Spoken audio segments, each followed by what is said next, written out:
குறித்து நாம் அதிகமான ஒரு மகிழ்ச்சி அடைந்து வர வேண்டும்.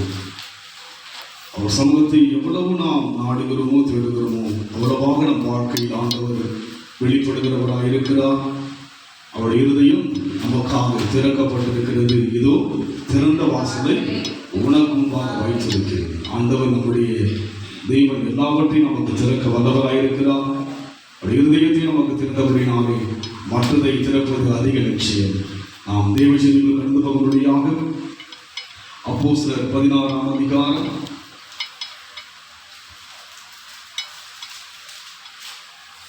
14ஆம் வசனம். அப்போஸ்தலர் 16ஆம் அதிகாரம் 14ஆம் வசனம். அப்பொழுது தியத்திரா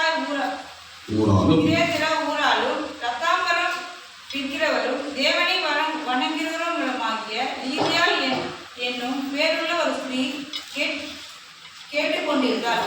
பவுல் கொல்லியவைகளை கவனிக்கும்படி கர்த்தர் அவன் இருதயத்தை திறந்தருளினார்.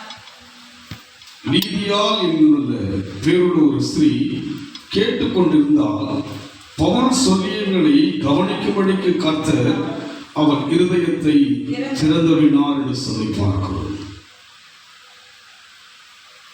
கவனித்து கேட்கும்படிக்கு, எதை கவனித்து கேட்கும்படிக்கு? பவுல் சொன்ன வேத வசனங்களை கவனித்து கேட்கும்படிக்கு. அதற்கு முன் வசனம் வாசிப்போம். ஓய்வு நாளில் நாங்கள் பட்டணத்துக்கு வெளியே போய் ஆற்றின் அருகே வழக்கமாய் ஜெபம் பண்ணுகிற இடத்தில் உட்கார்ந்து அங்கே கூடி வந்த ஸ்திரீகளுக்கு உபதேசம். இன்றைக்கு நாம் எப்படி ஓய்வு நாளிலே உயிர்த்தெழுந்த நாளிலே ஆராதிக்கிறோமோ அதுபோல இன்றைக்கு அப்போஸ்தலனாகிய பவுல் 14 நிருபங்களை எழுதின பவுல் தேவனுடைய 2ஆம் வருகையாகிய இயேசுவை தரிசித்த பவுல் 3ஆம் வானத்துக்கு எடுத்துக் கொள்ளப்பட்ட விசேஷமான பவுல் ஓய்வு நாளிலே ஆராதனை செய்கிறார் என்று பார்க்கிறோம். ஆற்றின் அருகே ஆராதனை செய்கின்ற ஒரு காரியத்தில் பார்க்கிறோம். இன்றைக்கு நாம் சபையில் ஆராதிக்கிறோம். அன்றைக்கு அப்போஸ்தலர் சிறந்த அப்போஸ்தலர், எல்லோரை விட தேவனுக்கு எதிர்த்து வந்தவர் தான் இந்த அப்போஸ்தலனாகிய பவுல் சவுலாயிருந்த போது. ஆனால் தேவனால் விசேஷமாக பயன்படுத்தும்படியாக புதிய ஏற்பாட்டிலே நாம் பவுலை பார்க்கின்றோம்.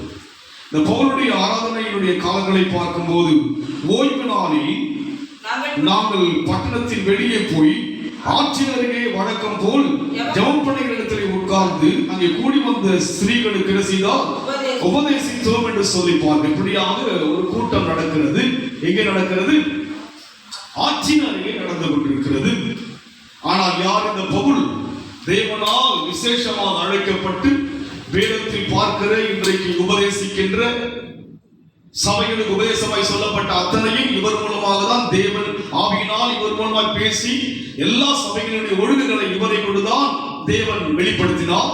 அப்பேற்பட்ட பவுலுடைய ஆரம்ப ஊழியம் எப்படி இருந்தது? ஆற்றின் அருகே உபதேசிக்கின்ற அந்த அனுபவத்தில் இருக்கிறார். அதை குறித்து அவர் சோர்வாய் அல்ல, அங்கே கூடி வந்த எல்லோருக்கும் என்ன செய்கிறார் என்று பார்க்கிறோம்.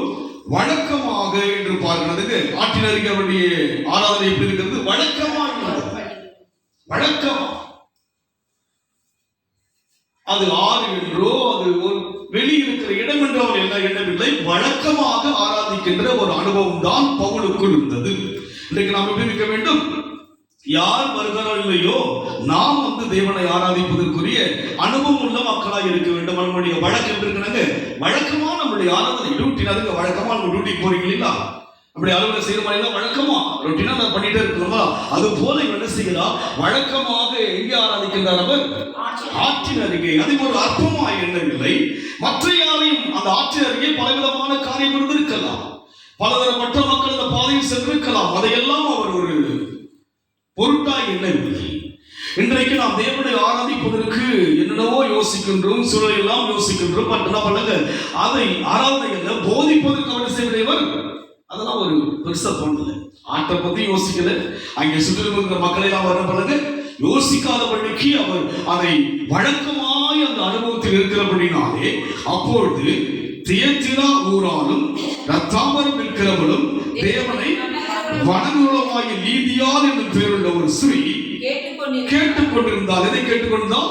பவுல் சொல்லிய உபதேசங்களை கேட்டுக்கொண்டிருந்தால்.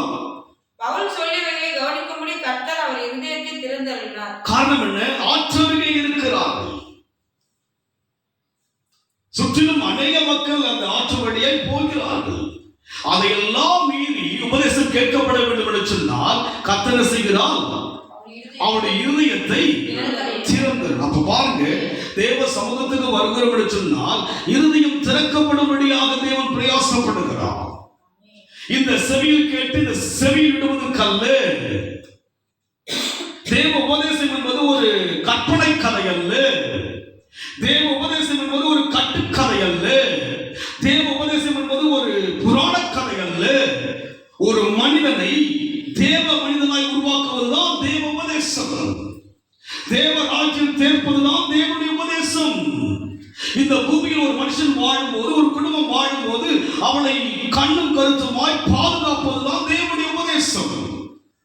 நான் உன்னை விட்டு விலகுவதும் இல்லை, உன்னை கை விடுவதும் இல்லை என்று சொல்வதுதான் தேவ உபதேசம். உனக்காக ஒரு ராஜ்யத்தை ஆயத்தம் பண்ண போகிறேன் என்று சொல்வதுதான் தேவ உபதேசம்.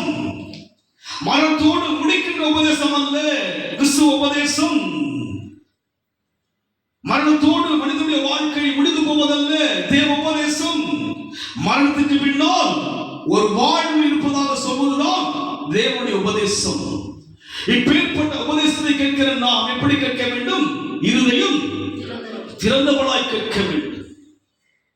அப்போதுதான் இந்த உபதேசத்தினுடைய சுவையை, இந்த உபதேசத்தினுடைய வல்லமையை எனக்குள் அனுபவிக்க முடியும். அதனால்தான் பவுல் உபதேசத்தை சொன்ன போது லீதியாளுடைய திறந்தவர்கள் யார் திறந்தது? கர்த்தரே திறந்தார். ஏன்னா எங்க இருக்கிறாங்க? உபதேசம் நடக்குதுங்க, ஆற்று ஓரமா நடக்குது. எங்க நடக்குதுங்க? ஆற்று ஓரமா ஆற்று இருக்கிற தண்ணியை பார்த்துட்டு என்ன பண்றாங்க? ஜனங்களை பார்க்கலாம். இங்க உட்காந்து என்ன பண்ற? மைண்டா இங்க இருக்கு இல்லைங்களா? இந்த உபதேசம் நம்முடைய இதயத்துக்கு செல்லுபடியாகவில்லை. தேவனுடைய உபதேசம் வந்து ஏதோ யாருக்கோ சொல்றது போல இதுக்கு எனக்கு சம்பந்தம் என்ன கிடையாதுங்க. தொடர்பில்லாமல் தேவனை ஆராதிக்கிற மக்களாக இன்றைக்கு ஜனங்கள் இருக்கிறார்கள். ஆற்றின் அருகே வழக்கமாய் அழுத்த திருத்தமாய் உபதேசிக்கிற ஒரு தேவ மனுஷன் தான் பவுல். அதனால்தான் அங்கே அந்த பவுலின் உபதேசத்தை கேட்கும்படியாக தேவன் செய்தால் லீதியாளுடைய இருதயத்தை திறந்தவர். யார் திறந்தது? கர்த்தர் தான் திறக்கிறார். ஏன்னு சொன்னா பவுலின் உபதேசம் ஒரு கதை அல்ல. இங்கே உபதேசிப்பது ஒரு கதை அல்ல. இந்த உபதேசம் உங்களை பாதுகாக்கும். இந்த உபதேசம் உங்களை உயர்த்தும். இந்த உபதேசம் உங்கள் சந்ததிகளை பாதுகாக்கும். ஏதோ ஒரு டைம் பாஸ் அது. ஜீவனுள்ள தேவனை குறித்து பேசுகிற உபதேசம் இது. பவுல் ஆற்றை ஒரு பொருட்டாக எண்ணவில்லை. அவன் எப்போதெல்லாம் அந்த ஆற்றினருகே வருகிறாரோ ஓய்வு நாளில் செய்வார். அவர் அங்கே வருகிற சகல ஜனங்களுக்கும் அவர் டீச் உபதேசிக்கிறவராக இருந்தார். அவர் வந்து ஏனோ தானே ஒரு சின்ன கூட்டம் வராங்க, ஆற்று உரமா வராங்க, ஆற்றினுடைய காற்றை வீசினாங்கன்னா அந்த ஆற்றினுடைய காற்றை அவர் சுவாசித்திருக்கலாம், அந்த ஆற்று தண்ணீரை பார்த்திருக்கலாம், அந்த ஆற்றை சுற்றிலும் இருக்கிற ஜனங்களை பார்த்திருக்கலாம். அதுவெல்லாம் அவருடைய பார்வைக்கு காணப்படவில்லை. அந்த ஆற்றினருக்கு யார் வருவதாக அவர் உபதேசிக்கிறார்? தேவன் வருவதாக உபதேசிக்கிறார். இங்க யார் வருவதாக நான் உபதேசிக்கிறேன்? தேவன் இருப்பதாக தான் உபதேசிக்கிறேன். ஒவ்வொரு இருதயம் திறக்கப்பட்டால்தான் இந்த உபதேசம் உங்கள் வாழ்க்கையில் செல்லுபடியாகும். இருதயம் திறக்கப்படாமல் இந்த உபதேசத்தை யார் வேணும் கேட்டாலும் கூட ஒன்னாது உள்ள ஒண்ணல்ல, அதுக்கு ஒண்ணல்ல உள்ள ஒண்ணம் கிடையாது. இருதயத்துக்குள் பல எண்ணங்கள் ஃபியூச்சரை குறிச்சு என்றோம் எல்லாருக்கும், பட் உள்ள என்ன கிடையாதுங்க, உபதேசம் இல்லை. உயிருள்ள உபதேசம் உள்ளத்தில் இல்லை. அதனால்தான் லீதியாளுடைய இருதயத்தை யார் திறக்கிறது? கர்த்தரை திறக்கிறார். இதோ திறந்த வாசலை. இன்னும் நீ வச்சிட்ட பிற்பாடு இன்னும் நான் இதயத்தை திறக்காம இருந்தா என்ன அர்த்தம்? என்ன உலக ரீதியான வழிபாடுகளை மெய்மறந்து இருக்கிறாங்க தெரியுங்களா? அப்படியே மெய்மறந்து என்ன பண்றாங்க ஜனங்கள்லாம்? அப்படியே மூழ்கி விடுகிறார்கள். வருஷம் ஆரம்பித்து 3-4 வாரங்கள் கடந்து வருகிறோம். ஆனாலும் நமக்குள் இந்த மாதமே ஒரு சலிப்பு, நமக்குள் ஆரம்பமே சலிப்பு தான். அன்றைக்கு தேவனால் ஆதாமும் ஏவாளும் உண்டாக்கப்பட்ட ஆரம்பமே பாவம் தான். எல்லாவற்றையும் படைத்து தேவ பிரசன்னத்தோடு கூட ஆதாமும் ஏவாளும் இருந்தார்கள். அவனை சூழும்படியாய் பாவம் வந்தது. சூழும்படியை வந்தபோது அந்த சூழ்ச்சிக்கு, அந்த சூழ்கைக்கு யார் இடம் கொடுத்தது? ஏவாள் இடம் கொடுத்து விட்டார். ஏவாளின் மூலமாக ஆதாமும் இடம் கொடுத்து விட்டார்கள். நாம் தேவனை ஆராதிக்கிறவர்கள் நாம் வேறு எதற்கும் இந்த இடத்தில் இடம் கொடுக்க கூடாது. ஓய்வு நாள், ஆற்றின் ஓரமாக தான் ஆராதனை, ஆற்றின் ஓரமாக தான் உபதேசம். ஓய்வு நாள் ஆராதிக்கிறோம், உபதேசிக்கிறோம். ஒரு வெட்டுக்கதை உபதேசிக்கவில்லை, ஒரு கற்பனை கதை உபதேசிக்கவில்லை. உலகத்தை உண்டாக்கின தேவனை குறித்து உபதேசிக்கிற ஒரு கூட்டம் இது. ஆற்றின் அருகே. ஆனால் பவுல் உபதேசம் கனம் நிறைந்ததா இருந்தது. அதனால்தான் லீதியாளுடைய இதயத்தை கர்த்தரே திறக்கிறார். ஏன்னா அவளுடைய கவனம் எங்க போகக்கூடாதுங்க? ஆற்று பக்கமா போயிடக்கூடாது, மனுஷ பக்கமா போயிடக்கூடாது. அவள் யாருக்கு சொல்லப்படுகிறது? அப்போது தியாத்திரா ஊராலும் ரத்தாபரம் விற்கிறவர். யார் இவர்? இவருடைய பிசினஸ் ரத்தாபரத்தை விற்கிற ஒரு பிசினஸ் பண்ண. ரத்தாபரம் அது விலையேறப்பட்டு ரத்தாபரம், பொன்னை விட ரத்தாபரம் விலையேறப்பட்டு. அப்பேற்பட்ட ஒரு பெண் லீதியாலை கடந்து வரும்போது அவருடைய வாழ்க்கை வீணாய் போய்விடக்கூடாது. பணம் இருந்தால் மாத்திரம் வாழ்க்கை நன்றாய் இருக்குமா? ஆனாலும் ரத்தாபரம் இருக்கிற ஒரு உயர்ந்த அந்தஸ்து இருந்தாலும் கூட அந்த பணம் அவள் வாழ்க்கைக்கு வீண்தான். அந்த பணம் அவனுக்கு நிம்மதியை கொடுக்காது, அந்த ஆடம்பரம் அவனுக்கு நிம்மதியை கொடுக்காது என்று தேவன் அறிந்தபடினாலே பவுலின் உபதேசத்தை கேட்கும் போது அவருடைய இதயத்தை கர்த்தர் திறக்கிறார். காரணம் என்ன? பவுலின் உபதேசம் அப்படி இருந்தது. தேவனே பவுலுக்குள் இருந்து பேசினார். இன்றைக்கு கர்த்தர் பேசிக் கொண்டிருக்கிறார். இருதயம் திறக்கப்பட வேண்டும். தாண்டே தேவன் சொன்னார், திறந்த வாசலை உனக்கு முன்பாக. சின்ன கூட்டம் தான். இந்த முகநூல் வழியை கேட்கிற குடும்பங்கள் இருக்கலாம். ஆனால் இருதயம் திறக்கப்பட்டிருக்கிறதா? பவுல் இருதயம் திறக்கப்பட்டு கர்த்தர் இருதயமை மாற்றப்பட்டு உபதேசித்தபடினாலே அதை கேட்க வந்த நீதியாளர் இருதய கர்த்தர் திறந்தார். அப்படியானால் இனிவரும் காலங்கள் இருதயம் திறக்கப்பட்ட ஆராதனை நமக்கு மிக அவசியம். அதைத்தான் ஆண்டு தேவன் சொன்னார், கதவை திறந்தால் நான் அவனுக்குள் பிரவேசிப்பேன். மேலோட்ட ஆராதனையை தேவன் எடுக்கவே மாட்டார், தள்ளிடுவார். வேண்டாம், அந்த உறவு அவனுக்கு வேண்டவே வேண்டாம். பவுலின் ஊழியம் கனமிறைந்த ஊழியம். கனவீனமான இடத்திலே உன்னுடைய ஊழியம் இருந்தது, கனம் நிறைந்ததா இருந்தது. இது மற்ற பார்வைக்கு கனவீனமா இருக்கலாம், ஆனால் கன நிறைந்தவனாக தான் தேவனை ஆராதிக்கிறேன்.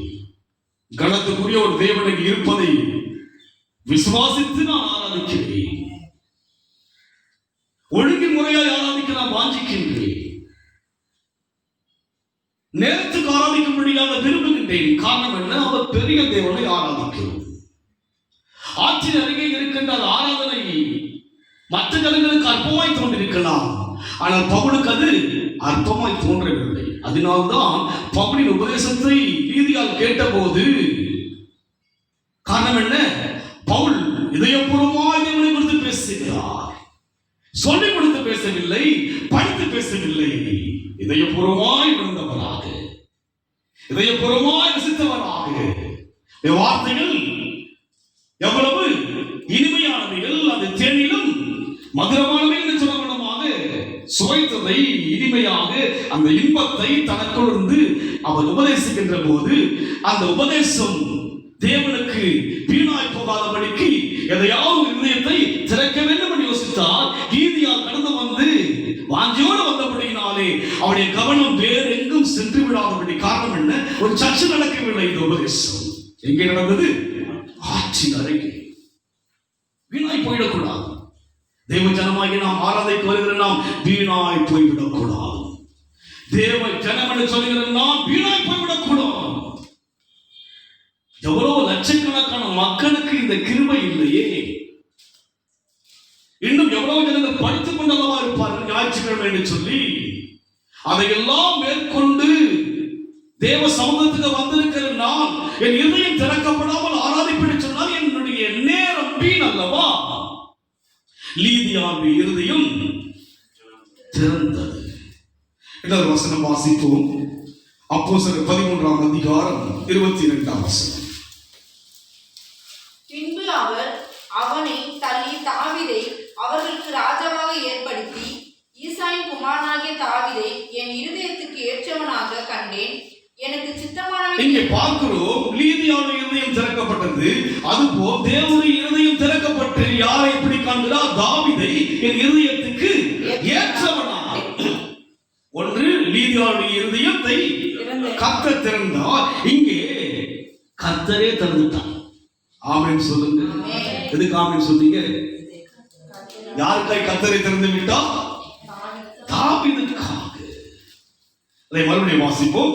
பின்பு அவர் அவனை தள்ளி தாவீதை அவர்களுக்கு ராஜாவாக ஏற்படுத்தி ஈசாயின் குமாரனாகிய தாவீதை தன் இருதயத்துக்கு ஏற்றவனாக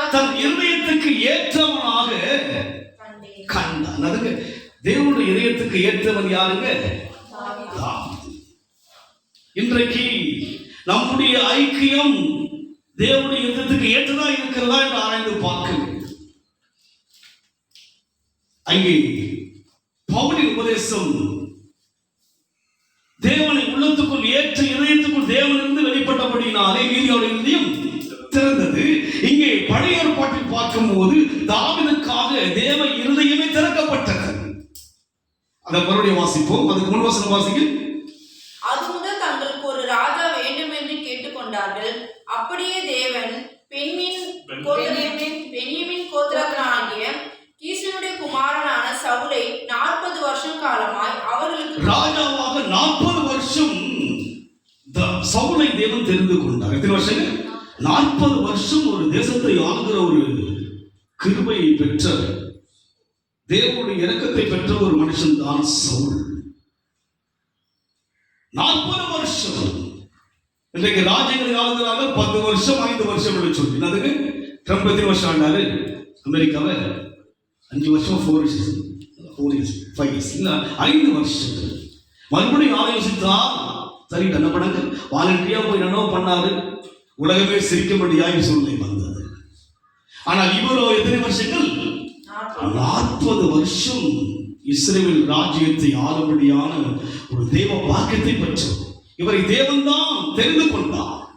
இஸ்ரவேலிலே சவுல் யாரா இருந்தால் எல்லா இஸ்ரவேலுக்கும் மேலாக உயரமாய் இருந்த ஒரு மனுஷன், தேவனால் அங்கீகரிக்கப்பட்டு அழைக்கப்பட்டவன். ஆனால் இதயத்துக்கு ஏற்றவன் அல்ல. அழைக்கப்பட்டவன் தான், ஆனால் எப்பேற்பட்டவன் அல்ல. தேவ இருதயத்துக்கு ஏற்றவன் அல்ல. யார் ஏற்றவனாயிருந்தான்? தாவீது ஏற்றவனாயிருந்தான். சவுல் 40 வருஷம் தேசத்தை ஆண்டாலும் ஜனங்கள் யோசித்தார்கள் கர்த்தர் அவனோடு கூட இருப்பதாக தான். அது போல நம்மை பார்க்கும் போது கர்த்தர் இருப்பதாக யோசிக்கலாம். நாம் பாடலாம், கர்த்தர் என் மேய்ப்பராய் இருக்கிறார் நானே சொல்லிக் கொடுக்கிறேன். ஆனால் இங்க 40 வருஷம் சவுல் இருந்த போதிலும் கூட அவனை தள்ளிவிட்டார். காரணம் என்ன? அவனுடைய இதயத்துக்கு ஏற்றவனாக சவுல் இல்லை. இன்றைக்கு ஆராதிக்கிற நாம் அல்லவா, நம்முடைய இதயம் தேவனுடைய இருந்ததுக்கு ஏற்றபடி நம்முடைய ஐக்கியம் இருக்கிறதா, ஆராதனை இருக்கிறதா, ஒழுங்கு இருக்கிறதா, அன்பு இருக்கிறதா, அன்பின் கனிகள் இருக்கிறதா, சுவாபம் இருக்கிறதா என்று ஆராய்ந்து பார்க்க வேண்டும். 40 வருஷம் ஒரு தேசத்தை ஆழ்ந்த சுலபமான ஒரு காரியம் அல்ல. 40 வருஷம் 40 வருஷம் 40 வருஷம் ராஜ்யத்தை ஆண்டவர். ஆனாலும் கூட தேவ இதயத்துக்கு ஏற்றவனாய் இல்லாதபடி இருந்தான். தேவனுடைய இதயத்துக்கு தகுதியற்றவனாய் இருந்தான். இன்றைக்கு நம்முடைய வாழ்க்கையில் பாருங்கள், என்னுடைய ஆராதனை தேவனுக்கு ஏற்றதா இருக்கிறதா? யோசிங்க. என் துதி தேவனுக்கு ஏற்றதா இருக்கிறதா? பாடினேன் காலையிலும் துதிப்பேன், பாடினேன் நம்முடைய துதி அவருக்கு ஏற்றதா இருக்கிறதா? 40 வருஷம் உலக பார்வையில் ராஜாவா இருக்கிறான், தேவனை ஆராதிக்கிற மக்கள் மனுஷனாகத்தான் இருக்கிறான்.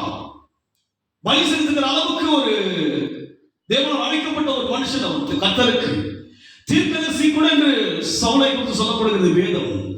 ஆனால் தேவனுடைய இதயத்துக்கு ஏற்றவன் அல்ல. இனிவரும் காலங்கள் தேவன் நம்முடைய இதயம் திறப்பது மாத்திரமல்ல, அவர் இதயம் திறக்கப்பட்டு நாம் ஏற்றவனாக இருக்க வேண்டும். அதுதான் தேவனுடைய ஐக்கியம், அதுதான் தேவ அழைப்பு. நம்ம நினைப்பது போலாம் கிடையாது. என்னோ பேசுகிறோம், என்ன கடவுளை தெரியாம ஓடிட்டு இருக்கு நம்ம வாழ்க்கை. ஓடுகிற ஓட்டத்துக்கு ஒரு நாள் முடிவு வரும். மற்ற மனுஷன் வந்து தெய்வத்தை தெரியாம இருந்தா, பைபிள் கையை வச்சுட்டு பைபிளை படிக்காம இருந்தா என்ன மனுஷன் நம்ம? எதற்கு வேதம் கொடுக்கப்பட்டது? உபதேசம் எதற்கு? இருதயம் திறக்கப்பட்டு இருதயத்துக்குள் ஆராதிப்பதற்காக உபதேசம் இது. மேலோட்டமாய் ஆராதிப்பதற்கு கிறிஸ்துவ உபதேசம் சொல்லப்படவில்லை. முழு ஆத்மாவோடும் முழு பலத்தோடும் முழு இதயத்தோடும் அன்பு கூறுவதற்காக அழைக்கப்பட்டது. தேவனுக்கு அன்பு கூறுவது போல பிறரிடத்திலும் அன்பு கூறும்படி அழைக்கப்பட்ட உபதேசம் தான் இந்த வேதத்தின் உபதேசம், பரிசுத்த வேதாந்தின் உபதேசம். 40 வருஷம் ராஜாவா இருந்த போதிலும் கூட தள்ளிட்டார். என்ன பண்ணாரு? அவனை தள்ளிவிட்டு இதயத்துக்கு ஏற்றவனாக இருந்த தாவீதை ராஜாவாக உயர்த்தினார். அந்த ராஜாவாகிய அந்த சந்ததியில் தான் அதே அதிகாரத்தில் வாசிக்கும் போது 23 வாசிகள், அவருடைய சந்ததியே தேவன் தமது வாக்குத்தத்தத்தின்படியே இஸ்ரவேலுக்கு இரட்சகராக இயேசுவை எழும்ப பண்ணினார். யார் சந்ததியில் தான் வர வேண்டும்? சொல்ல போனால் சவுலின் சந்ததியில் தான் வர வேண்டும். காரணம் அவன் தான் ஃபர்ஸ்ட் கிங், முதல் ராஜா அவன் தான். தேவன் மனதார இவன் தான் ராஜா என்று சொல்லி சாமியத்தில் சுட்டி காண்பித்தார். ஒரு மனிதன் கழுதையை தேடி இடத்தில் வருவான், அவன் தான் இஸ்ரவேலுக்கு ராஜா என்று சொல்லப்பட்ட அந்த ராஜாவின் சந்ததியில் வர வேண்டிய ரட்சகர் யார் சந்ததி வந்துவிட்டார்? தாவீதின் சந்ததி வந்துவிட்டார். காரணம் என்ன? தேவனுடைய இருதயத்துக்கு ஏற்றவர். ஆராதிக்க வரும்போது தேவன் சொல்லுவோ, இதயத்துக்கு ஏற்ற மாதிரி பாடுகிறாயே, இந்த இதயத்துக்கு ஏற்ற மாதிரி வார்த்தை கேட்கிறாயே, எவ்வளவு கவனத்தோடு இருக்கிறாய் நீ, எல்லாவற்றையும் மறந்து விட்டாயே. லீதியால் ஆற்றை மறந்து விட்டால், ஆற்றில் இருக்கிற அணைகளை மறந்து விட்டால், பவுல் ஆற்றை மறந்து விட்டார், அங்கிருக்கிற ஜனங்களை மறந்து விட்டார். பவுல் அங்கே பார்க்கும் பொழுது தேவனை அந்த ஆற்றலை பார்க்கிறார். லீதியால் இதயம் திறக்கப்பட்ட போது யாரை பார்க்கிறார்? அங்கே தேவனை பார்க்கிறார். எந்த இடத்தில்? ஒரு சபை என்று ஒழுங்குபடுத்துகின்ற இடத்தில் தேவனை நம்ம பார்க்கிறோமா?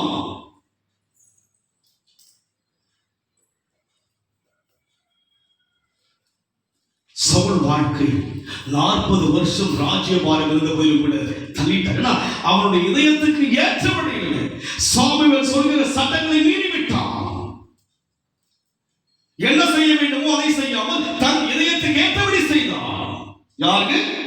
சவுல். ஒரு தேசத்தை அழித்து விடும்படியாக தேவன் சொன்ன போது அதில் இருக்கிற நல்ல பொருட்களை கொண்டு வந்து என்ன செய்கிறான்? தேவனுக்கு பலி செலுத்துகிறான். எல்லாத்தையும் அழிச்சு வா, அங்க இருக்கிற எந்த ஒரு பொருளை எனக்கு வேண்டாம் என்று சொல்லியிருக்கா. அங்க இருக்கிற முதல் பலனா ஆடுகள், கொழுத்த ஆடு மாடெல்லாம் படம் கொண்டு வந்து பலி செலுத்த வந்தான். தேவ இதயத்துக்கு இது பிரியமா என்று நமக்கு தெரியவில்லை. நான் பாடுவது தேவனுக்கு பிரியமா இருக்கிறதா? நாம் துதிப்பது தேவனுக்கு பிரியமா இருக்கிறதா? நாம் கொடுப்பது தேவனுக்கு பிரியமா இருக்கிறதா என்று யோசித்து பார்க்க வேண்டும். கொடுக்கிறோம், நல்லதுதான். சவுல் வாழ்க்கையில் தேவன் நிறுத்தி விட்டான். இதயத்தில் முதலாவது ஏற்றுக்கொண்டார். ராஜாவாக தேவனுடைய இதயம் அவனை அங்கீகரித்தது. அதனால்தான் அந்த வாக்கியத்தை சவுல் பெற்றுக் கொண்டான். ஆனால் அவன் ஒவ்வொரு செயலும் வந்து இதயத்தை வந்து வேதனைப்படுத்துகிறது. தேவன் என்னது? நோவாவின் காலத்தில் பார்த்தீங்கன்னா மனுஷனை உண்டாக்கினதற்காக தேவன் மனசாபப்பட்டார். அதுக்கு 5ஆம் அதிகாரம் படிச்சு பார்த்தீங்கன்னா அதுக்கப்புறம் என்ன பண்றாரு? ஆதியாகமத்தில் பார்க்கும்போது நோவாவின் மூலமாக செய்கிறார், ஒரு பேழை உண்டு பண்ணி ஜலத்தினால் அழித்து விடுகிறார். காரணம் என்ன? மனிதனை உண்டாக்கினதற்காக தேவனுடைய மனம் வேதனை அடைந்தது, மனஸ்தாபப்பட்டார். அது போல சவுலை நினைத்து தேவனை செய்தார், இருதயத்தில் மனஸ்தாபப்படுகிறார். 40 வருஷம் எவ்வளவு பொறுமையா இருந்திருப்பார். தேவன் பொறுமையா இருக்கிறார், ஸ்டில் பேஷன்ட்லி, இன்னும் பொறுமையா இருக்கிறார். நீ மாறிவிடுவாய், என் மகனாய் மாறிவிடுவாய் என்று சொல்லி அவர் பொறுமையா இருக்கிறார். பொறுமைக்கு என்ன இருக்குங்க? பொறுமையா 40 years பொறுமையா இருந்தார். இப்போ ஃபாஸ்ட் நீங்க நினைக்கிற மாதிரி 40 வருஷம் பொறுத்து வரலாம் நினைக்காதீங்க, அது வேற இது வேற. பொறுமையா இருந்தார், வாக்கு மாறக்கூடாதபடிக்கு பொறுமையா இருந்தார். அவர் மனம் வேதனை அடைந்தது, சவுலுடைய ஒவ்வொரு செயலும் வேதனை அடைந்தது. ஆனால் தாவீதின் செயல் இதயத்துக்கு ஏற்ற, தேவனுக்கு தேவ இதயம் போல தாவீதுடைய இதயம் இருந்தது. நாமும் யாரை போல மாற வேண்டும்? அவரை போல, அவரை போல மாற வேண்டும். பாடுகள் அவரை போல நம்மை மாற்றிவிடும் என்று சொல்லி பார்க்கிறோம். அப்போ இன்றைக்கு இந்த அனுபவம் தாவீதுக்குள் இருந்தது. அந்த அனுபவத்தை நாம் சற்று தியானிக்கும்படியாக எடுத்து நாம் வாசிப்போம். 1 ராஜாக்கள் 8ஆம் அதிகாரம் 40.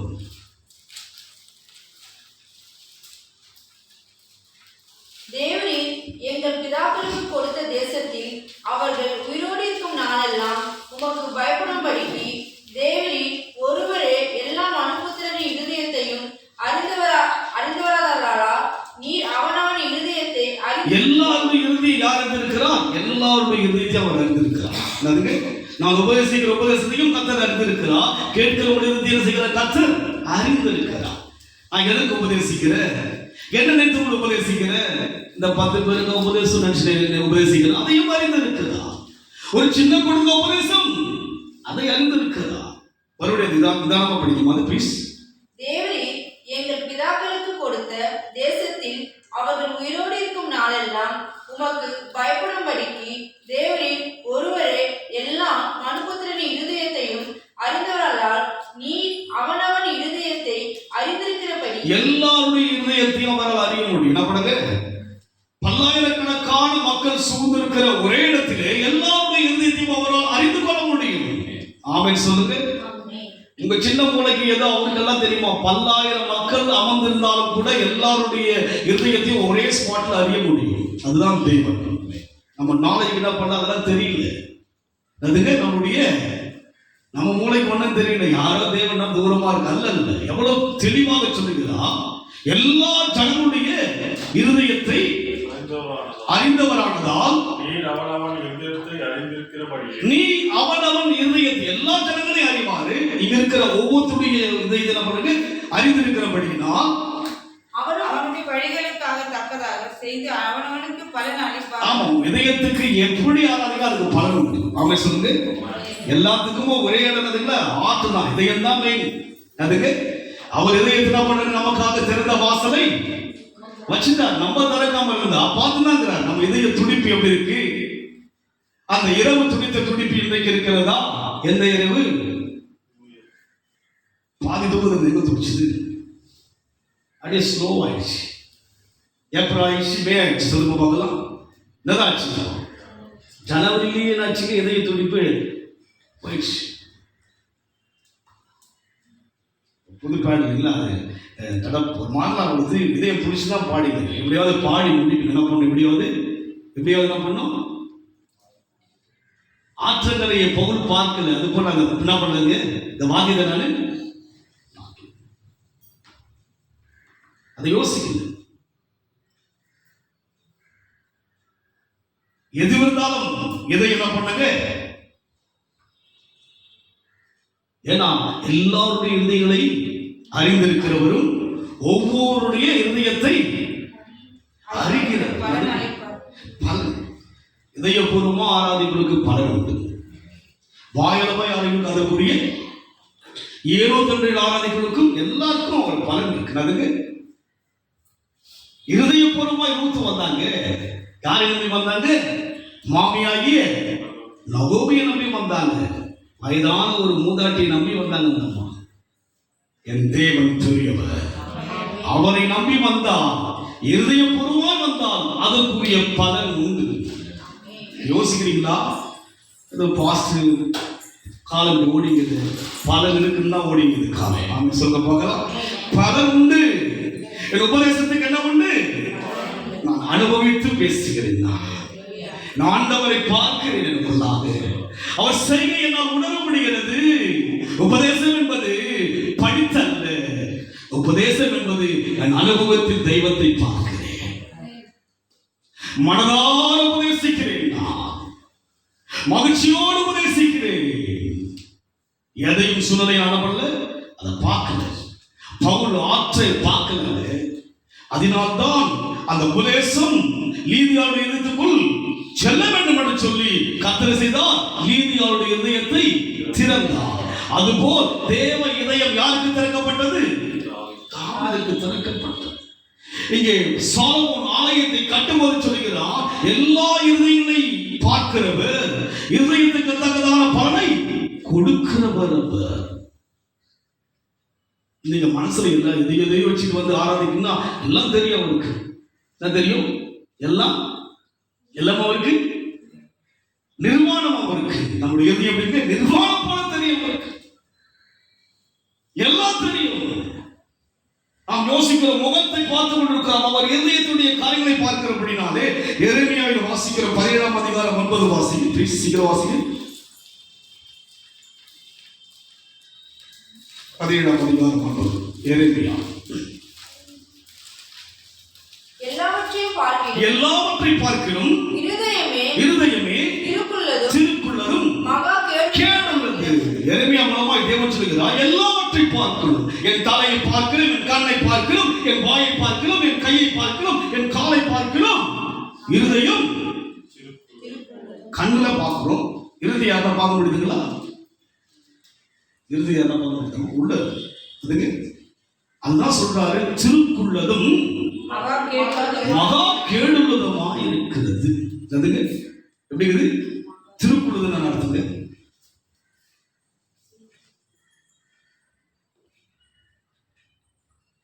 எல்லாமே இருக்கும். அதுங்க திருக்குறாங்க, அதுவும் இருக்கும், இதுவும் இருக்குங்க. அதுங்க இந்த மதில் மேல் அது போல அதுங்க இங்கேயும் இருக்கும், அங்கேயும் இருக்கும், இங்கேயும் இருக்கும், அங்கே இருக்கும். அதுங்க 9வது உணவு முடிப்பாரு போட்டுருக்காங்க. அப்படிதான் அப்படி என்ன பண்ணுங்க, எதையும் வந்து அப்படியே ஓடிட்டே இருக்கு. அதுங்க இந்த முள் ஓடுது பார்த்தீங்களா, அது போல அதுங்க மனசு அப்படியே ஓடிட்டு இருக்கும். அது தெரியல. கண்ணு ஓடினா பொண்ணு சுற்று பண்ணுங்க தெரியும் இல்லைங்களா? நான் கண்ணு இங்கே ஓடுதான் பண்ணுங்க, இதயம் தெரியல இல்லைங்களா? இருதயம் அப்படியே உள்ளது. ஆனா ஓடுது யாருக்கு தெரியல?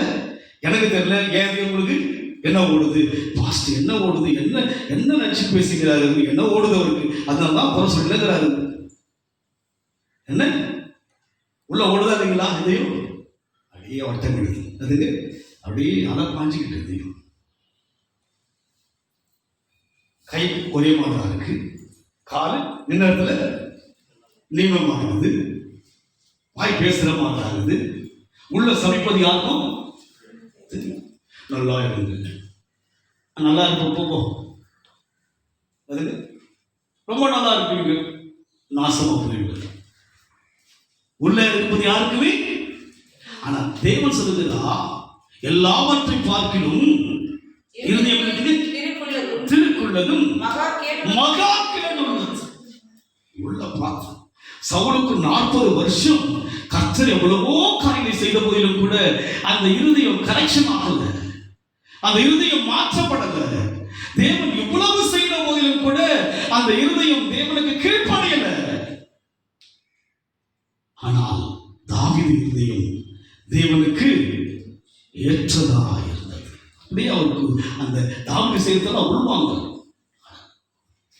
செய்கைகள், அவனுடைய சுபாவங்கள் அப்படியே தேவனை ஈர்க்கிறது, தேவனை ஈர்க்கிறது. சவுலுக்கு பின்னால் யார் வர வேண்டும் ராஜாவாக? அவன் மகனாகிய யோனாத்தான் வருவாங்க. இப்போ கலைஞர் போயிட்டாரு, அடுத்த சீம் யார் வருவாங்க? எம்ஜிஆர் புள்ள இருந்தா எம்ஜிஆர் புள்ள வந்திருப்பாரு, ஜெயலலிதா புள்ள இருந்தா. அதனால இவங்க என்ன பண்றாங்க, யாராவது வந்திருக்கிறாங்க. இந்திரா காந்தி இருந்தாங்க, அவங்க யாரும் யாரும் இருந்தாங்க, ராஜீவ் காந்தி இருந்தாரு. அடுத்தது யார் வர போறாரு? ராகுல் காந்தி வரும். ஜெனரேஷன் தானே. பட் பாத்தீங்கன்னா அந்த இடத்தை விட்டு எங்க போயிட்டாருங்க தேவன்? ஆடுகளை வைக்கிற அற்புதமான அந்த மனுஷன் மேல ஆற்று போகுது. யார் ஆற்று போகுதுங்க? தேவனுடைய இதயம் வந்து அப்படியே தேடுது. அதுங்க இங்க கூட பாத்தீங்கன்னா இங்க இருந்து பேசிருந்தாங்கிறாரு. இதயம் பார்த்துட்டு அப்படி தேடுது. யார் தேடுது?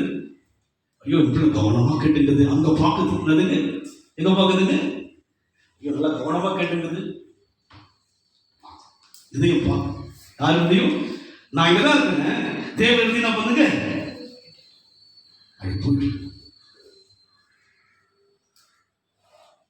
கேடு உள்ளது யாருக்கு தெரியும்? தேவனுடைய இதயத்துக்கு தெரியும். ஆனால் தாவீதை பார்க்கும்போது அவனை குறித்து அவன் தகப்பன் கூட ஒரு பொருட்டா இல்லை. சாமுவேல் தீர்க்கதரிசி கர்த்தர் சொல்கிறார், ஈசாய் குடும்பத்தில் போய் ஒரு ராஜாவை உருவாக்க வேண்டும், அந்த வீட்டுக்கு போய் அனுப்புகிறார்.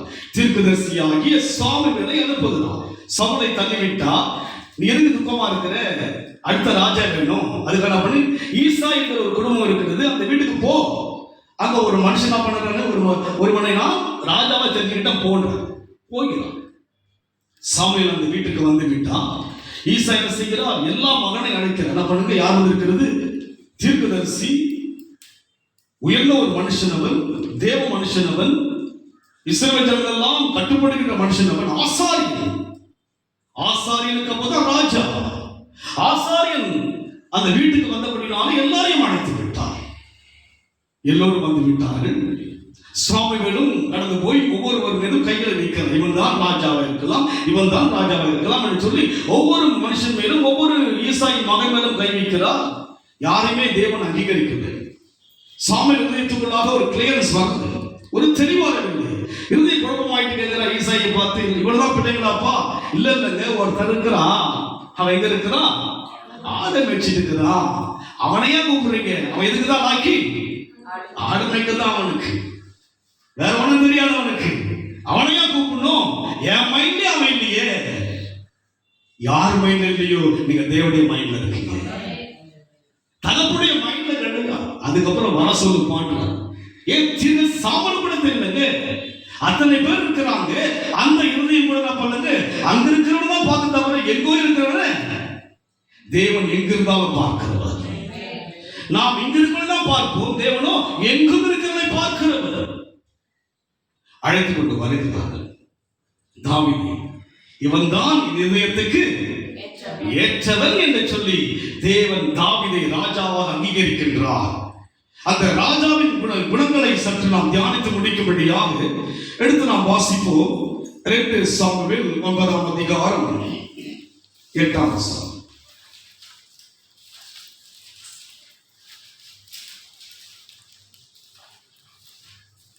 அப்பொழுது அவன் மனைவி, செத்த நாயை போல் இருக்கிற என்னை நீ நோக்கி பார்க்கிறதற்கு உங்கள் அடியை எம்மாத்திரம் என்றான்.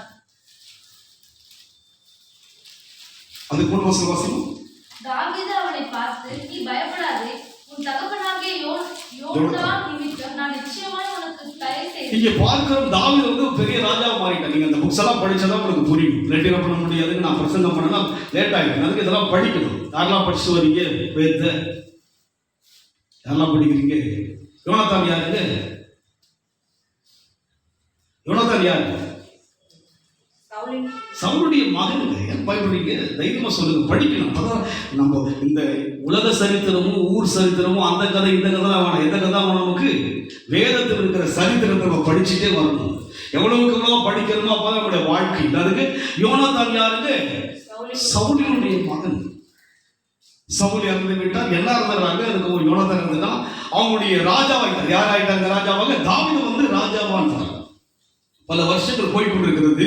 அப்படி இருக்கும்போது அவனுக்குள்ளாக ஒரு எண்ணம் வருகிறது. படிக்க போகலாம். தாவீது அவனை பார்த்து, நீ பயப்படாதே, உன் தகப்பனாகிய யோனத்தான் நிமித்தம் நான் நிச்சயமாய் உனக்கு தயை செய்து உன் தகப்பனாகிய. அவன் இருதயம் பாருங்க, தயை செய்கிற ஒரு இருதயம். அதுக்கு அவனுக்குள்ள எனக்கு ஒரு நல்ல ஒரு நேச்சர், ஏதாவது செய்ய வேண்டும் என்று சொல்லி யோசிக்கிற நல்ல இருதயம். அதோடு மாத்திரமல்ல, 1 சாமுவேல் 20ஆம் அதிகாரம் 16 வாசிக்க. 1 சாமுவேல் 20:16.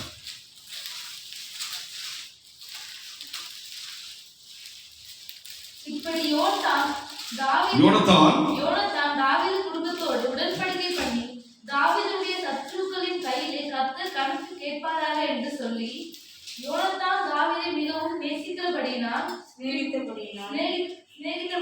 பின்னும் அவனுக்கு ஆணையிட்டான். தன் உயிரை சிநேகித்தது போல அவனை சிநேகித்தான். ஆணையிட்டான பணங்க நான் எப்பவுமே உங்களுடைய குடும்பத்துக்கு தயவா இருப்பேன்னு ஆணையிட்டான பணங்க. ஆணையிட்ட பிற்பாடு ராஜாவை மாறிட்டா. அதுக்கப்புறம் அப்படி யோனத்தில் இறந்துட்டு பிற்பாடு அவன் மகன் யார், அவனுடைய மகனை வந்து கேட்கிறான், யாராவது இருக்கிறாங்களா யோனத்தான் ஃபேமிலியில் யாராவது இருக்கிறாங்களா, குடும்பத்துல எல்லாமே இறந்து போயிட்டாங்க, யாராவது இருக்கிறாங்களா. அவன் பாருங்க மைண்ட் எப்படி இருக்கு பாருங்க, எண்ணங்கள் ஏதோ எதிராளியா இருந்தாலும் கூட அவனுக்கு எதையாவது செய்ய வேண்டும் என்ற எண்ணம் அவனுக்குள்ளே இருந்தது. இதுதான் தேவனுடைய பார்வையுடைய இருதயத்தை கவர்ந்தது. எது கவர்ந்ததுங்க? என்ன எண்ணம்? எதிராளி.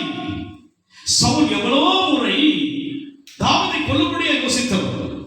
ஆனால் எல்லோரும் மறித்து விட்டார்கள். அந்த சந்ததியில் யாராவது இருக்கிற கேட்கிறான் இது மாதிரி ஒரு மனுஷன் இருக்கிறான், அவனுடைய பெயர் என்ன பார்த்தோம், 2 சாமுவேல் 9:8.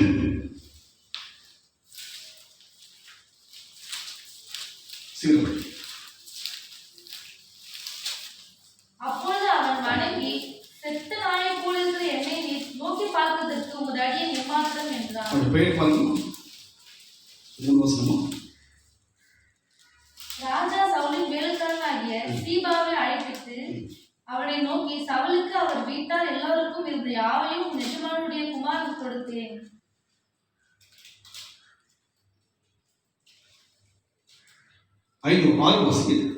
சவுலின் குமாரனாகிய யோனத்தானின் மகனின் மேவிபோசேத் தாவீதிலே வந்தபோது மேவிபோசேத் யார் இவர்? இவனை பார்க்கிறோம், யோனத்தானின் மகன். பல வருஷம் ஆயிடுச்சு, எல்லாம் மறந்துட்டு ராஜாவாயிட்டான். என்ன பண்றது? தாவீது வந்து ராஜ்யத்தை ஆகிற ஒரு பெரிய ராஜாவாயிட்டா. படை அந்தஸ்து எல்லாம் மேன்மை இருக்கிறது. யாரை யோசிக்கிறான்? அந்த குடும்பத்தில் ஒரு நபரை இலகிய மனமுள்ளவனாயிருந்தான். நமக்குள்ள என்ன இருக்கணுங்க? சொல்லுங்க, என்ன இருக்கணும்? இதெல்லாம் இருக்குது நமக்குள்ளாக. இருக்குங்களா? யாருக்கெல்லாம் இலகிய மனம் இருக்கு? எதிராளி அணைக்கிற இலகிய மனம் இருக்குங்களா? மற்றதுலாம் இலகிய என்ன பண்ணுங்க? நீங்க பொங்கல் குத்தீங்களா? நாங்கள் என்ன பண்ணோம்? பொங்கல் குத்து. இலகிய நம்ம தேசத்துக்கு எல்லாருக்கும் என்ன பண்ண? இலகியமான பணம். எல்லாத்துக்கும் 2500 ரூபாய். யாருக்கு இலகிய பணம்? சொல்லுங்க. நம்முடைய இலகியமான இல்லைங்களா? அதுபோல் இங்கே யோனத்தானுடைய அந்த மகனை காப்பாற்றும்படியாக அவன் வாழ்க்கையில் உயர்வை கொடுக்கும்படியான ஒரு இலகிய மனம் தாவீதுக்குள்ளே இருந்தது. இயேசுக்குள் எப்படி இலகிய மனம் இருக்கிறதோ அது போல தாவீதுக்குள்ளே பிதாவே இவனை மன்னியும் என்கிற இலகிய மனது இயேசுக்குள் இருந்தது. அதுங்க இலகிய மனதுங்க. அடித்து சுக்குநாள் ஊராக்கி விட்டார்கள், சிலுவையில் அவமானப்படுத்தினார்கள், காரி துப்பினார்கள், கன்னத்தில் அறைந்தார்கள், ஏகமாய் பேசினார்கள், கொட்டினார்கள், வஸ்திரத்தை கிழித்தார்கள், சிலுவையில் அறைந்தார்கள், ஈட்டினால் குத்தினார்கள், வாயில் அடிக்கப்பட்டார். ஆனால் என்ன மனம் இருந்தது அவருக்குள்ளாக?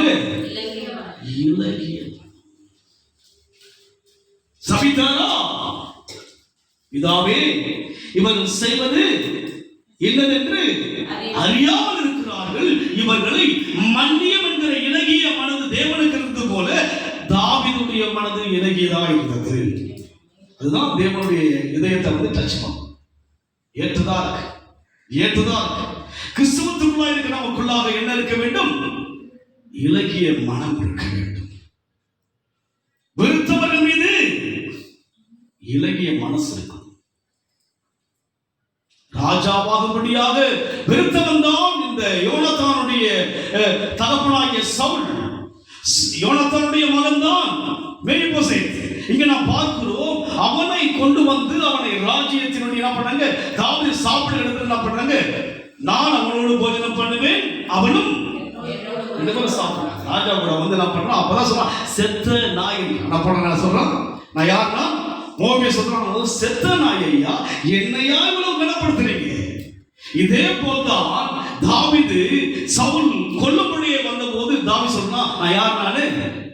நான் செத்த நாய்.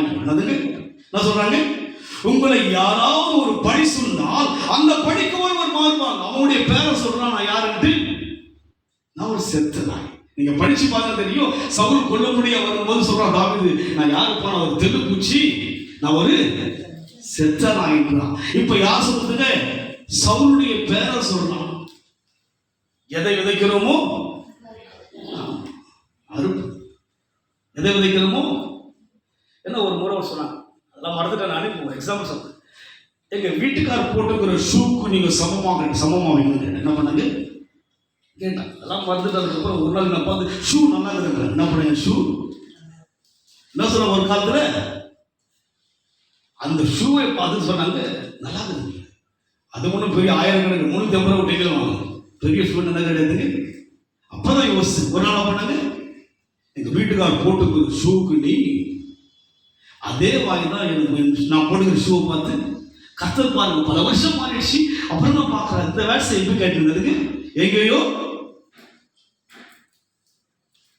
உங்களை இழிவாய் பேசுதல் மத்தியிலே கத்தர் உயர்த்துவார். தாவீதுக்குள்ளாய் இலகிய மனம் உள்ள ஒரு தன்மை இருந்தது. கிறிஸ்துவத்துக்குள்ளாக இந்த தன்மைலாம் வேணும். ஆமை சொல்லுங்க பார்க்கலாம். எப்பேற்பட்ட மனிதனா இருந்தாலும் நமக்குள்ள இலகிதான். அப்பதான் ஒரு மேல ஒரு ஹையஸ்ட் காத்து இருக்கு. எங்கிட்ட தெய்வம் சொல்ல விட்டு கொடு இலகி போன்னு சொல்றாருன்னா நான் புரிஞ்சுக்கிறேன். ஒரு மேல டாப் தான் ஒரு காத்து இருந்தாங்க. அந்த சான்ஸ் எல்லாம் வரும்போது அந்த கிளியர் பண்ணும்போது பார்த்தீங்கன்னா உங்களுக்கு அந்த சூழ்நிலை வரும். எதிராளி உங்க வாழ்க்கை இடைப்படுகிற ஒரு நேரம் வரும்போது நம்மளுடைய இருதயம் எப்படி இருக்குன்னு கத்தர் பார்க்கலாம். 8 பேசுறதுல நான் என்ன பண்ண போறேன், 16 பேசுறேன். 8க்கு 16 பேசு. அன்னைக்கு பண்ணல, அன்னைக்கு ஆடுனீங்கல்ல, இன்னைக்கு எப்படி பார்த்தீங்கன்னா படுறீங்க. நல்லா பண்ணுங்க, நல்லா. இது இலகிய அல்ல. ஆண்டவர் மாற்றுவாங்க. தேவ இதயம் அப்படிதான். இந்த இதயம் யாருக்கு இருந்ததுங்க? தாவீதுக்குள் இருந்தபடியினாலே அவன் வாழ்க்கை, அவன் இலகிய மனுஷனா இருக்கிறான். இரண்டாவதாக 1 சாமுவேல் 16ஆம் அதிகாரம் 10 வாசிங்க. 2 சாமுவேல் 16ஆம் அதிகாரம் 10.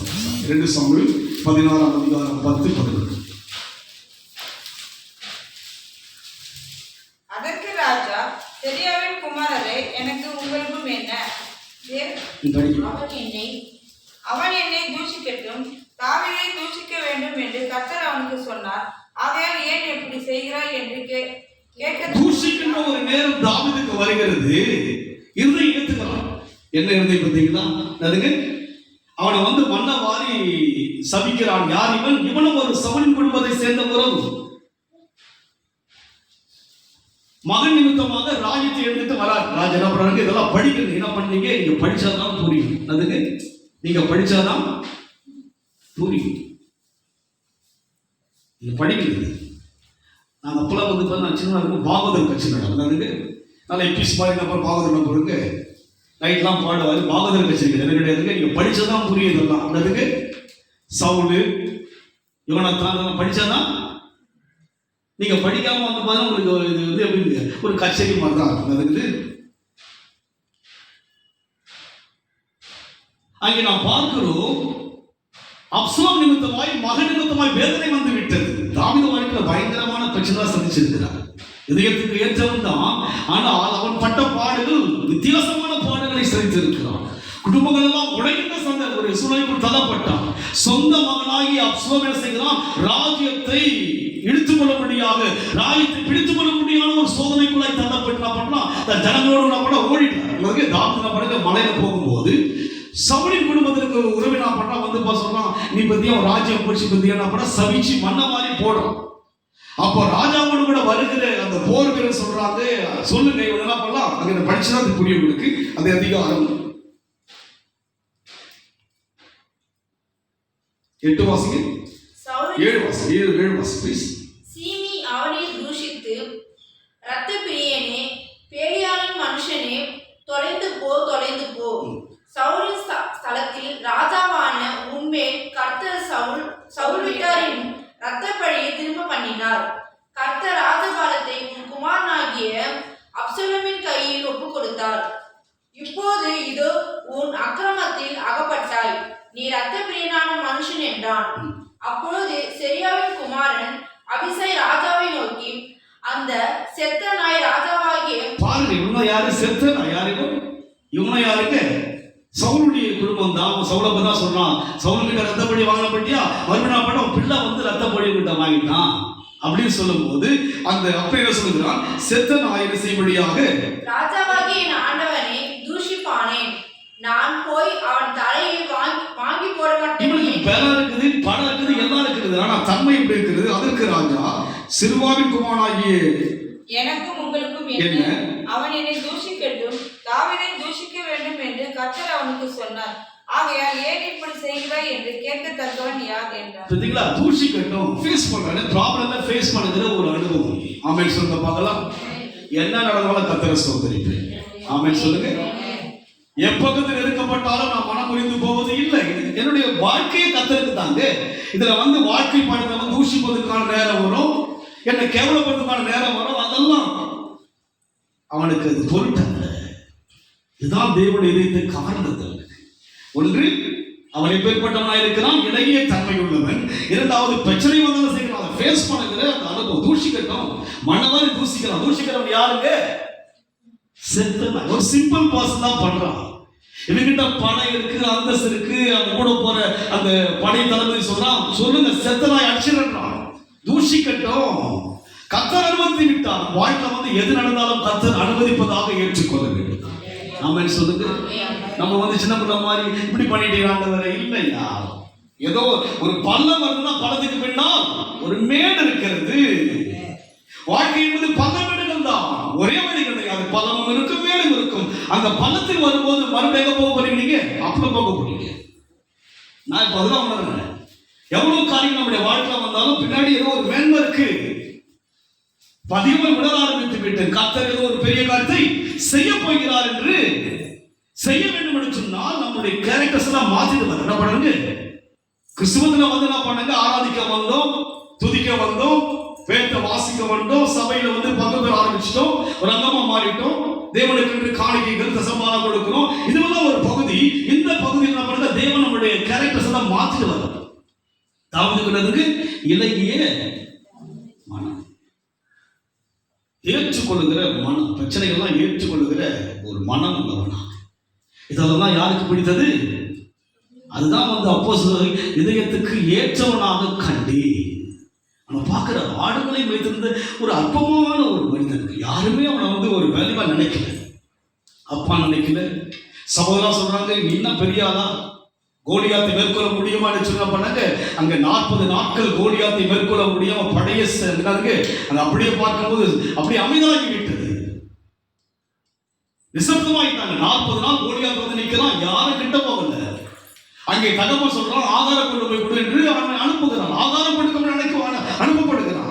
அங்க போய் பேசும்போது கேட்கிறாங்க, என்ன அவ்வளவு பெரிய ஆளுங்க? நாங்களாம் போர் வீரர்கள், சவுல் பெரிய போர் வீரர், அவரால் முடியாத காரியம் ஒன்றால் முடியும் என்று சொல்லி அற்பமா யோசிக்கிற ஒரு மனுஷன் தான். ஆனால் தேவனுடையத்துக்கு அவன் ஏற்றவன். அதுதான் விசேஷம். நம்ம உலகத்தின் பார்வைக்கு அற்பமாய் தோன்றலாம், ஆனால் யார் பார்வைக்கு? தேவனுடைய இதயத்துக்கு நான் ஏற்றவனா இருந்த போதுங்க கர்த்தர் உயர்த்துவார். என்ன நடவடிக்கை உயர்த்துவார்? அந்த சந்ததி நாம் யார் முதலாக பார்க்கிறோம்? இயேசு கிறிஸ்து வந்தார். இயேசு கிறிஸ்து வந்தார். தாவீதின் சந்ததியிலே நீங்க மத்தியில வாசி பார்க்கும்போது 1ஆம் அதிகாரம் மத்தேயு 1 வாசிங்க, முதல் வசனம் வாசிங்க. ஆபிரகாமின் குமாரனாகிய தாவீதின் குமாரனான இயேசு கிறிஸ்து, ஆபிரகாமின் குமாரனாகிய தாவீதின் குமாரனாகிய இயேசு கிறிஸ்துவின் ஜனனத்தின் விவரமாவது. யாருங்க? ஆபிரகாம் அடுத்து யார் வரணும்? ஈசாக்கு வரணும். ஈசாக்கு அடுத்து யார் வரணும்? யாக்கோபு வரணும். யாக்கோபுக்கு யார் வரணுங்க? யோசேப்பு. 12 கோத்திரங்கள் வர வேண்டும், மோசே வர வேண்டும், யோசேப்பு வர வேண்டும். இப்படி எல்லாரும் வந்துட்டு பார்த்தா யார் வரணுங்க? ஒரே ஜம்ப். அதுக்கு வேதனா படிச்சீங்க, ஒரே ஜம்ப். எங்க போயிட்டாரு? ஆபிரகாமை பார்த்துட்டு தாவீதை என்ன பண்றாங்க? கர்த்தர் தாவீதை பார்த்துட்டார். அல்லேலூயா சொல்லுங்களேன். நான் சொன்னதான் சொல்றீங்க. இதயம் துடிக்கவே மாட்டுது, மெத்தனமா இருக்குது. எப்படி இருக்கு இதயம்? எப்படி இருக்கு? எப்படி தாண்டி வந்தார் பார்த்தீங்களா? தேவன் என்ன பண்ணாருங்க? ஒரே தாவீது. ஆபிரகாம் கிட்ட என்ன பண்ணாரு? ஒரே என்ன பண்ணாருங்க? தாவீது கிட்ட வந்து இதயத்துக்கு ஏற்றவன். இன்றைக்கு ஆராதிப்பது நல்லது, துதிப்பது நல்லது, தேவனுக்கு கொடுப்பது நல்லது. ஆனால் குணங்களை கர்த்தர் மாற்ற அழைத்திருக்கிறார். சுபாவங்களை தாங்க கிறிஸ்தவம் மாற்றிடுவாங்க. வசனம் நம்மளை மாற வைக்குது. நான் பார்த்தேன். கோபம் தாமெல்லாம் வரதான் செய்து, பழசெல்லாம் யோசிக்கதான் செய்து. ஆண்டவர் விட மாட்டார். குமாரன் விடுதலையாக்கினா மாற்றம் வந்து எனக்கு யோசிக்கிறேன். இப்படி மாறணும், செத்தால நான் மாற மாட்டேன்னு செத்தாலை மூஞ்ச பார்க்கப்பட்டவங்க எப்படி மாறுது? வேதம் மாற்றுகிறது. வேதம் ஒரு வினோதம், வேதம் ஒரு அதிசயம். வேதம் ஒரு மனுஷனை கம்ப்ளீட்டா மாற்றி அப்ப தேவனுடைய தன்மையை மாற்றுகிற அந்த வல்லமை வந்து வேதத்துக்கு இருக்கிறது. அந்த அனுபவத்தை நாம் கடந்து போகும்போது தான் தெரியுது அர்த்தம். அது வரைக்கும் ஒரு இதான் இருக்குது, தொட்டா இதனாலும் பேப்பர் படித்தாதான் இதனுடைய வல்லமை தெரியும். தொட்டு பார்த்தா ஒரு பேப்பர் கிழிச்சுட்டாங்க. அப்படியே மாற்றப்பட்ட மனுஷன் உள்ள இருக்கிறாங்க.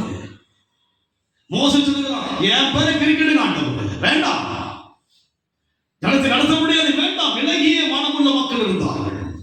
யோசிப்பு இலகிய மனுஷன். அவன் தன் சகோதரர்களால் விற்கப்பட்டவன், படுகொலை தள்ளப்பட்டவன், இலகிய மனுஷன். அவன் தான் கடைசி நாட்களிலே உலகம் முழுமையே பஞ்சம் வந்த போது ஏற்றிலே தான் ஆகாரம் இருக்கிறது, அந்த ஜனங்களை போஷித்தான். தன் குடும்பத்தை சார்ந்த 70 பேரை யோசிப்பு போஷித்தானே. இலகிய மனம். அது போல கிறிஸ்துவுக்குள்ளாய் நல்ல மனமெல்லாம் வரும்போது நான் யாருக்கு ஏற்றவனாய் மாறுவேன்? தேவனுக்கு ஏற்றவனாய் மாறும்போது அவருடைய வாக்கு தத்தங்கள் நிறைவேறும். நான் காத்திருக்கிறேன். ஏதோ ஒரு மேன்மை செய்ய போகிறான், காத்திருக்கிறேன். நல்லா தெரிஞ்சு வரும், ஏதோ செய்ய போகிறார், ஏதோ ஒரு மகிமை செய்ய போகிறார் கர்த்தர். என் உள்ள வந்து உள்ளத்துக்குள்ளாக நான் மற்ற எதுவும் ஒரு பெரிதாய் ஏதோ ஒரு காரியத்தை செய்ய போகிறார். அதுதான் என்னுடைய நோக்கமாக பார்வையெல்லாம் அங்கதான் இருக்கு. நெருங்கி போக போக பிரச்சனைகள் எல்லாம் கலெக்ட் பண்றேன். என்ன பண்ணாங்க, இதுல பல விதமான கருத்தை கொண்டு வந்து இல்ல இதெல்லாம் பாரு, அதெல்லாம் கலெக்ட் பண்ணிட்டே பாத்தீங்கன்னா அந்த நோக்கம் ஏதோ ஒரு மேன்மை காத்திருக்கிறது. யோசேப்பு மரிக்கிறார். மரிப்பதற்கு முன்பாக இஸ்ரவேல் சொல்லுகிறார், நீங்கள் இங்கிருந்து செல்வீர்கள். நீங்க என்ன பண்ணீங்க? இந்த நாட்டை விட்டு எகிப்தை விட்டு செல்லும் போது என் எலும்பு என்ன பண்ணீங்க? இந்த ஊர்ல வைக்காதீங்க. யார் சொல்கிறது? யோசேப்பு. மரணத்துக்கு பின்னால் கூட தரிசனம் இருக்கிறது. காரணம் என்ன? இந்த ஊரிலே என்னுடைய எலும்பு வேண்டாம். 7 அதிசயங்களை உலகத்துல வந்து எகிப்து பிரமிடு தான் அதிசயம். அதுக்கு உலகத்துல 7 அதிசயம் என்னது? எகிப்துடைய பிரமிடு ஒரு அதிசயம். அதில் யாருடைய பேர் வந்திருக்கும்? வேண்டாம். என் தேவ பிள்ளை நான், எனக்குள் இலகிய மனசு இருக்கணும். தேவ பிள்ளை நான் சாட்சியா இருக்கணும். தேவ பிள்ளை நான் ஆராதிக்கணும். தேவ பிள்ளை நான் எனக்கு ஒழுங்கு வர வேண்டும். அந்த நோக்கம் அவனுக்குள் இருந்தது. அவன் சொன்னபடியே யோசேப்பு மரித்து எத்தனை வருஷம் ஆச்சுங்க? 430 வருஷத்துக்கு பின்னால் தான் இஸ்ரவேலர்கள் வராங்க. எத்தனை வருஷம் அடிமையில இருந்தாங்க? 430 வருஷம் அடிமையா இருந்து வெளியே வரும்போது எதை கொண்டு வராங்க? எலும்பை கொண்டு வராங்க. காரணம் என்ன? அங்க விசேஷம் என்ன? மரித்தவருடைய எலும்பெல்லாம் அப்படியே இருக்கு. அங்க அதெல்லாம் பண்ணாதுங்க. நீங்க ஒரு 2 வருஷம் போயிட்டு நம்மளுடைய கல்லறை பாருங்க, தலை தனியா இருக்கும், என்ன பண்ணும், மங்கி போயிட்டு இருக்கும். எகிப்துடைய அந்த அதிசயத்தில் என்னங்க அப்படியே அந்த உதாதுக்கு மங்காம எலும்பு அந்த உடல்லாம் பண்ணுங்க அப்படியே இருக்கும். பல வருஷமா இதுதான் அவங்க ஸ்பெஷல். அவர் வேண்டாம் கொண்டு போறாங்க. அது போல நீங்க செய்ய செய்ய ஏதோ ஒரு தரிசனம் இருக்கும். ஏதோ ஒன்று செய்ய போறாங்க. எல்லாம் காண ஏதோ ஒரு அற்புதம் செய்ய போகிறார். ஒரு சாதாரண மனுஷனாக தாவீது வாழ்க்கையை எப்படி உயர்த்தினாரோ அது உயர்த்த போகிறார். நம்ம செய்ய வேண்டியதை எனக்குள் இலகிய மனசு வந்துதான் ஆகணும். நல்லா நம்மளை பார்ப்பார், புடமிடுவார். சரியான ஒரு லெவல் வரும்போது மனசு எப்படி இருக்குன்னு பார்ப்பார். என்ன பண்ணுங்க, அதுக்கப்புறம் தான் நெக்ஸ்ட் ஒரு லிஃப்ட் என்னதுக்கு நம்மளை உயர்த்த ஆரம்பிப்பார். உயரும் போது பண்ணுங்க, மனசு எப்படி இருக்கு, இவனுக்கு இலகி இருக்குதா இல்ல ரஃப் அண்ட் டப்பா இருக்கிறாரா, எப்படி இருக்கிறாரு அவரு, பாஸ்ட் கொஞ்சம் அப்படியே இதுவாயிட்டாரு. இல்லை, இலகிய மனசுக்குள்ளாக போகணும். அதுக்கு இலகிய அந்த தன்மைக்குள்ளாக உங்களை உயர்த்த உயர்த்த என்ன வரும் நமக்குள்ளாக சொல்லுங்க. எதையும் ஃபேஸ் பண்ணணும். சமாளிக்கணும் நம்ம. ஏன்னா இன்னொரு மேலான படி இருக்கிறது, இன்னும் ஒரு உயர்ந்த அரசு இருக்குது, ஆச்சரியம் இருக்கிறதுங்க. உங்க வாழ்க்கையிலே அழகர் கண்டிராத ஆச்சரியம் ஒன்று காத்திருக்கிறது. அதிசயம் என்று சொல்லலாமா? அதிசயம் ஒன்று காத்திருக்கிறது. உங்களை கீர்த்தியும் புகழ்ச்சியும் யார் மத்தியிலே? ஜனங்கள். இந்த ஜனங்கள் மத்தியிலே உங்களை கீர்த்தியும் புகழ்ச்சியும் வைக்கிற ஒரு எண்ணம் இருக்கு. அந்த எண்ணுக்கு நான் போகணும், அந்த வாக்குத்தத்தத்தினுடைய முழுமையை பெற்றுக் கொள்ளணும். இதுவல்ல ஊழியம். நான் யோசிப்பது இதுவல்ல ஊழியம். இதை விட ஒரு பெரிய ஊழியத்தை கர்த்தர் வைத்திருக்கிறார். என்னுடைய மனக்கண்களுக்குள்ளாக நான் பார்க்கிறேன், எனக்காக என் தேவன் இதயபூர்வமாக என்னுடைய கதவை திறந்து விட்டார். அதுக்கு முன்பாக ஒரு சில செய்கள் நடந்திருக்கு. என்ன செய்யறோம்? இவன் இங்கேயே இருக்கிறவனா அங்க போனா நான் பண்ண போறான், இங்கேயே இவனை கரெக்ஷன் பண்ணணும், இங்கேயும் இவன் மாறணும். ஏன்னா அங்க ஒரு மேன்மை காத்து இருக்கிறது, உங்களுக்காக ஒரு மேன்மை காத்து இருக்கிறது, உங்களுக்காக ஒரு அற்புதம் காத்து இருக்கிறது, உங்களுக்காக ஒரு திறந்த வாசல் வெண்கலக்காக உடைக்கப்பட போகிறது, இருப்பு தாழ்வு குறிக்கப்பட போகிறது, அந்த காலத்தில் பொக்கிஷங்களுக்கு கொடுக்க போகிறோம். மறைமுகமான மேன்மைகள் உங்களுக்கு என்று வைக்கப்பட்டிருக்கிறது, உங்கள் பிள்ளைகளுக்கு என்று வைக்கப்பட்டிருக்கிறது, உங்கள் சந்ததிக்கு வைக்கப்பட்டிருக்கிறது. அதை பெற வேண்டும் என்று சொன்னால் நான் போகின்ற இந்த பாதையில் என் குணங்களை கர்த்தர் கரெக்ஷன் பண்றார். குணங்களை மாற்ற வேண்டிய இடத்துல மாற்றம் என்று சொன்னால் இதயத்துக்கு ஏற்ற மாதிரி மாற மாற மாற இதயபூர்வமாய் தேவன் ஆசீர்வதிப்பார். திறந்துடுவார். வானத்தின் பலகணிகளை திறந்து இடம் கொள்ளாமல் போக மட்டும் ஆசீர்வதிப்பார். தெரியுங்களா? எப்படி ஆசீர்வதிப்பார்? இடம் கொள்ளாம, ஐயோ எனக்கு வேண்டாங்க, இதை நீங்க எடுத்துங்க, இதை நீங்க எடுத்துங்க, இதை நீங்க, அதுதான் இடம் கொள்ளாமல் போகுது. இடம் கொள்ளாமல் போகுது. லீதியாவுடைய இதயத்தை கர்த்தர் எப்படி திறந்தார்? எதற்காக திறந்தார்? உபதேசத்தை கவனிக்கும்படியாக. இனி ஒரு நாட்கள்ல இதயம் திறக்கப்பட்டு உபதேசத்தை கவனிக்க வேண்டும். தேவ இதயத்துக்கு ஏற்றவனாய் மாற வேண்டும். இந்த அனுபவம் வரும்போது கர்த்தர் நம்மை ஆசீர்வதிப்பதிலே மாற்றுகிறது. ஏன்னா தேவன் திறந்துட்டார், தேவன் திறந்து விட்டார். தேவன் திறந்ததை யாரால பண்ண முடியாது? மூட்ட முடியும். திறந்துட்டார். மனதார தேவன் அவர் இதயத்தையும் திறந்து விட்டார், உங்களுக்கு வேண்டிய நன்மைகளையும் திறந்து விட்டார். என் இதயம் திறக்கப்பட வேண்டும். அவர் இதயத்துக்கு ஏற்றபடியாக என் வாழ்க்கை மாறும்போது தேவன் நம்மை ஆசீர்வதிக்க கண்களை மூடி கர்த்தரை நோக்கி பார்த்து. லீதியாவுடைய இருதயம் திறக்கப்பட்டது. உபதேசம் கேட்கபடியாக தேவனுடைய டீச்சிங், உபதேசத்தை காதில் அல்ல, இருதயம் திறக்கப்பட்டு இருதயத்தில் பதியபடியாக ஒரு வாழ்க்கை வாழ வேண்டும். தாவீதுடைய இருதயத்துக்கு கர்த்தருக்கு ஏற்றபடி இருந்தது. அதுதான் நம்முடைய வாழ்க்கை, அதுதான் நம்முடைய குறிக்கோள், அதுதான் நம்முடைய ஹேம், அதுதான் நம்முடைய நோக்கமாக இருக்கணும். நன்றி ஐயா. 40 வருஷம் இருந்த சவுல் வெளித்தோட்டத்தில் கர்த்தர் இருப்பது போல் இருந்தது, ஆனால் தள்ளிவிட்டீர். இன்றைக்கு எங்கள் வாழ்க்கையில் கூட கர்த்தாவே, நீ பார்ப்பதற்கு நாங்கள் தேவனோடு இருப்பது போல் இருக்கும், பட் இருதயம் இணையிலேயே, இருதயம் இணையிலேயே வாய்தான் நினைக்கிறது, அவனுடைய சரீரம் தான் நினைக்கிறது, ஆனால் இருதயம் இணையவில்லை. கர்த்தாவே, இன்று கிடைப்பதற்காக இடைப்பட்ட வார்த்தைகளுக்காக நன்றி செலுத்துகிறோம். அந்த அனுபவத்தில் நடத்துங்க. அதற்கு எங்களையும் எங்கள் இருதயத்தையும் ஒப்புக் கொடுக்கிறோம். பொறுப்படுத்திக் கொள்ளுங்கள். இயேசுவின் நாமத்தில் பிதாவே, ஆமென். என் ஆத்துமாவே கர்த்தரை ஸ்தோத்திரி, என் உள்ளமே பரிசுத்த நாமத்தை ஸ்தோத்திரி. என் ஆத்துமாவே கர்த்தரை ஸ்தோத்திரி, கர்த்தர் செய்த சகல உபகாரங்களையும் மறவாதே.